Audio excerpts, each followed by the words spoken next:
नमस्कार, मैं मेघा सिंह स्वागत करती हूं आपका न्यूज 18 उत्तर प्रदेश उत्तराखंड के डिजिटल प्लेटफॉर्म पर। वक्फ को लेकर सुप्रीम कोर्ट में आज गर्मागर्म बहस देखने को मिली। मुख्य न्यायाधीश सीजेआई संजीव खन्ना, जस्टिस संजय कुमार और जस्टिस केवी विश्वनाथम की पीठ याचिकाओं पर सुनवाई की है।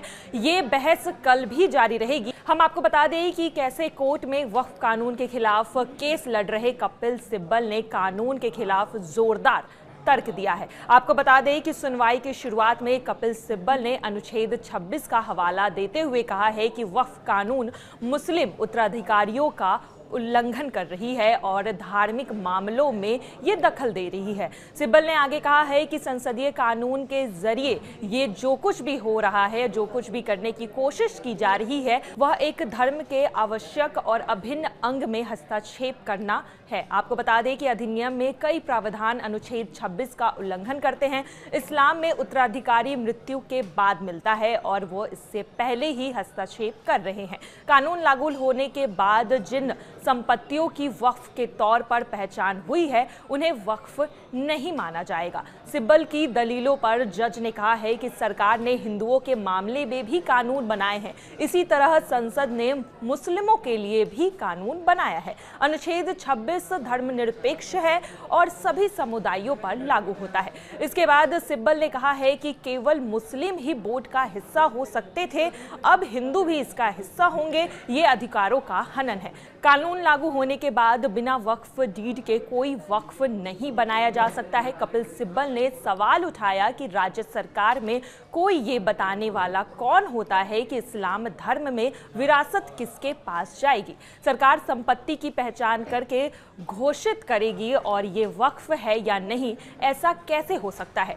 इस सवाल पर कपिल सिब्बल ने इस तरह के सवाल जो है वक्फ कानून के खिलाफ जोरदार तर्क कोर्ट के सामने रखा है। इस तरह के सवाल कोर्ट के सामने रखे हैं और अब देखना यही है कि आगे की जब सुनवाई होती है तो कोर्ट की तरफ से इस पूरे सवाल पर क्या जवाब आता है और क्या फैसला होता है। आज जो वक्फ अमेंडमेंट एक्ट को चैलेंज करने वाली जितनी याचिकाएं थी, सबों की सुनवाई माननीय सर्वोच्च न्यायालय के मुख्य न्यायाधीश के अदालत में हुआ। आज दोनों पक्ष को सुना गया, लेकिन जो आगे की सुनवाई है वो कल 2 बजे के लिए एडजर्न किया गया है और अभी सुनवाई पूरे केस में जारी है। जो मुस्लिम पक्ष के जो वकीलों का कहना था कि सेक्शन 3 में, सेक्शन 9 में, सेक्शन 14 में, सेक्शन 36 में और सेक्शन 83 में जो अमेंडमेंट्स हुए हैं, वो अमेंडमेंट्स उनके फंडामेंटल राइट का हनन करता है। ये मुस्लिम पक्ष का दलील था कानून के हिसाब से। दूसरा उनका कहना है कि जो उनका फंडामेंटल राइट है आर्टिकल 25-26 में, यह जो संशोधित कानून है ये उसका हनन करता है। लेकिन भारत सरकार के तरफ से सॉलिसिटर जनरल और हम लोग जो समर्थक इस संशोधन के हैं, हम लोग के तरफ से जो सीनियर एडवोकेट्स और हम लोगों ने भी अपनी बात रखी कि जो अमेंडमेंट है वो बिल्कुल संविधान सम्मत है और उसमें के अमेंडमेंट को जब आप देखेंगे, चाहे वो सेक्शन 3 का अमेंडमेंट हो, सेक्शन 9 का अमेंडमेंट हो, सेक्शन 14 का अमेंडमेंट हो, सेक्शन 36 का अमेंडमेंट हो, 83 में, तो कोई भी फंडामेंटल राइट का हनन नहीं हो रहा है। माननीय बेंच भी अपने ऑब्जर्वेशन में कहा कि हाँ, जो बहुत सारे अमेंडमेंट्स हैं वह ऐसा प्रतीत होता है कि संविधान के अनुसार है, लेकिन उनका जो यूजर का जो डेफिनेशन है उस पर कोर्ट कुछ क्लैरिफिकेशन चाह रही थी।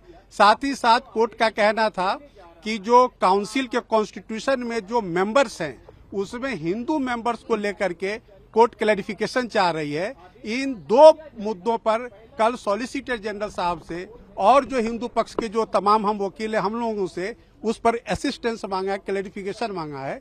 अब कल जो है सारे मुद्दे की सुनवाई 2 बजे होगी। देखिए, बिल्कुल कोर्ट कन्विंस हुआ और कोर्ट पहले से भी जानता था, ये बेंच पूरा समझती थी कि ये मामला क्या है। बेंच ने 4 पॉइंट को है रेज किया उसमें। बेंच ने पहले कहा कि नोटिस तो हम इस पे इशू करेंगे।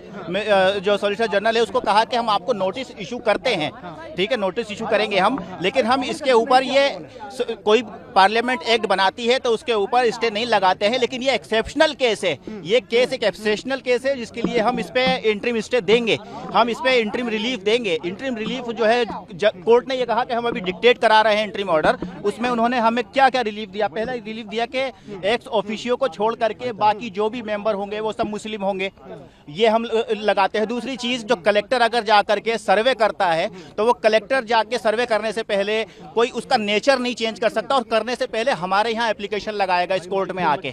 तीसरा, ये उस कोर्ट ने कहा कि जो भी प्रॉपर्टी है, चाहे वो वक्फ बाय यूजर है या चाहे वो रजिस्टर्ड है, उसका डी नोटिफाई नहीं करेगी सरकार जब तक हम ये मामला नहीं सुन रहे हैं। तो ये चारों ही चीजें हमें चाहिए थी और यही चीजें कोर्ट समझ चुका, और इसी चीज के ऊपर कोर्ट हमें जो है वो इंटरिम ऑर्डर दे रहा है। तो तुषार मेहता लिटरली गिड़गिड़ाने लगे कोर्ट के सामने कि हमें और सुन लिया जाए, हमें और टाइम दे दिया जाए, हमें कल के लिए रख दिया जाए। तो जज ने काफी रेजिस्ट होकर के फिर हमने भी कहा कि ठीक है, आप इनको अपॉर्चुनिटी दीजिए, मिस्टर मेहता को आप सुनिए, और फिर हम भी कल और कुछ सुनाएंगे कोर्ट को। और कल 2 बजे के लिए ये रखा गया है। अल्टीमेटली ऑर्डर पास नहीं हुआ है, जो ऑर्डर पास नहीं हुआ, लेकिन जजेस क्या चाहते हैं, कोर्ट कैसा सोच रहा है वो हमें पता चल गया, और कोर्ट किस तरीके से फैसला, कोर्ट पूरा मैटर समझ चुका है, सेंसिटिविटी समझ चुका है, और कॉन्स्टिट्यूशन कैसे जो है वो वायलेट हो रहा है वो कोर्ट समझ चुका है।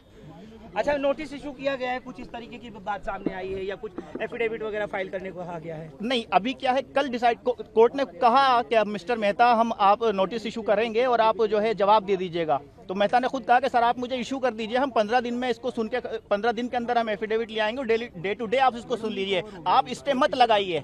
जज ने कहा कि नहीं, स्टे लगाना जरूरी है, इंटरिम रिलीफ देना जरूरी है, because it's an exceptional case जी। तो कल हो जाएगा इंशाल्लाह।